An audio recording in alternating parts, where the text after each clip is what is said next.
ದಿನದಿಂದ ದಿನಕ್ಕೆ ಭಾರತ ಮತ್ತು ಪಾಕಿಸ್ತಾನದ ನಡುವೆ ಉದ್ವಿಗ್ನತೆ ಹೆಚ್ಚಾಗುತ್ತಲೇ ಇದೆ.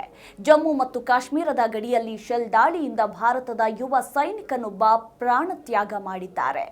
ಪಾಕಿಸ್ತಾನದ ಗಡಿಯಲ್ಲಿ ನಡೆದ ದಾಳಿಯ ಸಂದರ್ಭದಲ್ಲಿ ಚಿಕ್ಕಬಳ್ಳಾಪುರ ಜಿಲ್ಲೆ ಬಾಗೇಪಲ್ಲಿ ಸಮೀಪದ ಆಂಧ್ರಪ್ರದೇಶಕ್ಕೆ ಸೇರಿದ ಕಲ್ಲಿಕೊಂಡ್ಲ ಗ್ರಾಮದ ಶ್ರೀರಾಮುಲು ನಾಯಕ್ ಹಾಗೂ ಜ್ಯೋತಿಬಾಯಿರವರ ಏಕೈಕ ಪುತ್ರ ಯೋಧ ಮುರಳಿ ನಾಯಕ್ ಹುತಾತ್ಮರಾಗಿದ್ದಾರೆ.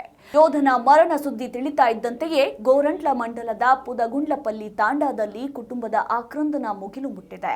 25 ವಯಸ್ಸಿನ ಮುರಳಿ ನಾಯಕ್ ಅವರು ಡಿಸೆಂಬರ್ 2022ರಲ್ಲಿ ಸೇನೆಗೆ ಸೇರಿದ್ರು ಮತ್ತು ಎವಿ ಟ್ರೇಡ್ ಅಡಿಯಲ್ಲಿ ಸೈನಿಕರಾಗಿ ಸೇವೆ ಸಲ್ಲಿಸುತ್ತಿದ್ರು.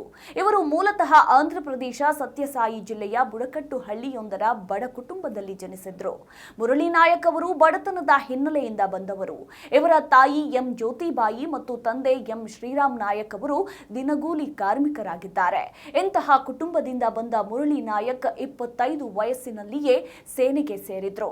ಅವರ ತ್ಯಾಗ ಗ್ರಾಮಕ್ಕೆ ಅಪಾರ ಹೆಮ್ಮೆ ಮತ್ತು ಆಳವಾದ ದುಃಖ ಉಂಟು ಮಾಡಿದೆ.